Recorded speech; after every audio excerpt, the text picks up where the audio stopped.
Pour créer votre compte sur make.com, donc vous allez sur le site make.com, il va vous proposer de créer un compte, donc soit avec votre email et un un mot de passe, un password que vous aurez choisi, ou alors vous allez pouvoir vous connecter directement avec votre compte Google, Facebook, GitHub ou SSO. Donc moi je vais me connecter directement avec mon compte Google. Donc voilà, j'ai connecté mon compte. Donc il me demande mon nom, prénom, l'email, donc ça vous pouvez pas le modifier hein, puisque ici j'ai fait avec le compte Google.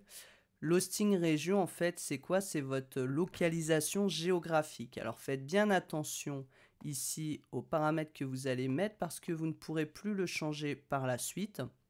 Et donc ça peut jouer par exemple sur les fuseaux horaires que vous allez utiliser dans vos automatisations.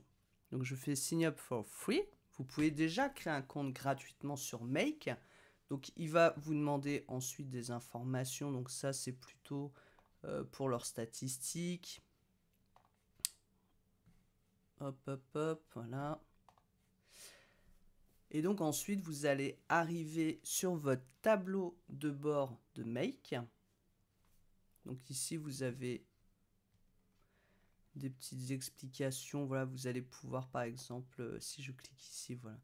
Et puis ensuite je dis je vais envoyer un mail. Voilà, vous allez pouvoir vous amuser comme ça à faire des premières automatisations, on va dire un peu template que propose Make si vous avez envie. Vous voyez, ensuite vous pouvez démarrer le guide d'installation ou créer un nouveau scénario du template.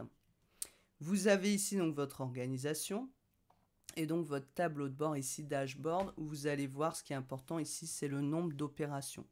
Donc ici, les opérations dans le plan gratuit sont de 1000 par mois. Donc vous avez ici la date usage reset, à quelle date ce sera remis à 0.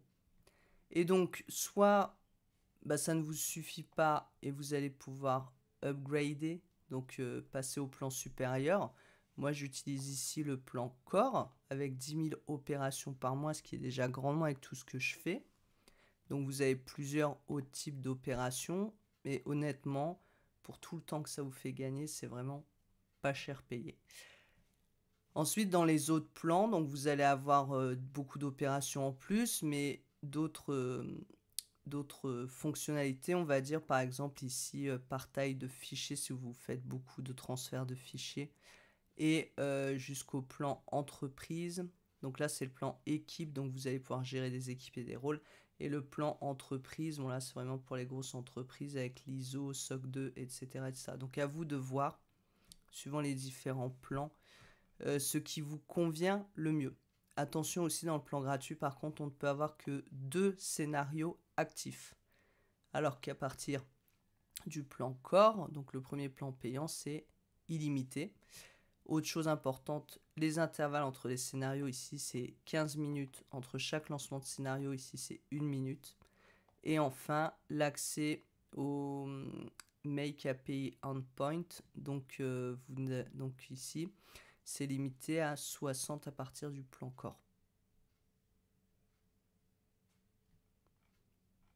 Sinon, vous avez aussi les historiques en fait, qui sont de 30 jours à partir du plan payant. Donc vous pouvez déjà démarrer bien sûr avec le plan free. Ici, vous met en plan année. Si vous préférez tester, moi j'aime bien des fois tester des outils quelques mois, vous passez en plan mois et comme ça, vous pouvez juste changer quand vous le souhaitez. À savoir qu'il m'arrive parfois d'avoir des scénarios qui dépassent les opérations et dans ce cas-là, je ne suis pas obligé à chaque mois de changer de plan. On peut parfois acheter juste, voilà, c'est proposé d'acheter juste des plans, des opérations complémentaires. Ça coûte 1 euro par exemple. Je dis une bêtise, mais je crois que c'est 1 euro les 1000 opérations ou 10 000 en plus sur le compte. Donc ici, Teams, c'est votre équipe. Bon là, il n'y a pas grand-chose à faire. Hein. C'est vous, c'est l'utilisateur du compte. Vous pouvez choisir les notifications. Ça, c'est les variables de votre compte, mais ça n'a pas d'intérêt pour le moment. Donc, je ne vais pas vous faire une formation à Make. Ici, c'est vraiment pour créer le compte, ce qui est important à savoir. Ici, vous avez les infos de votre profil.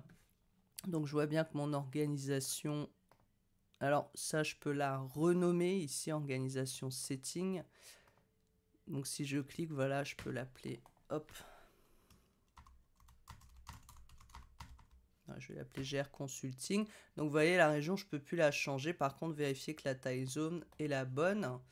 Et donc ici, j'ai bien mon nom d'organisation qui a changé. Et vous pouvez changer les paiements méthodes, inviter des nouveaux utilisateurs ou transférer les propriétés si besoin. Ensuite, ce qui est important, c'est la partie donc scénario. Donc c'est ici que vous allez avoir tous les scénarios qu'on va créer.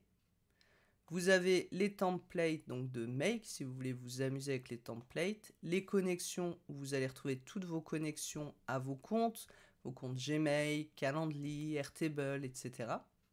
Les webhooks que vous allez pouvoir créer. Donc les webhooks, c'est des modules qui permettent de recevoir une information via une URL.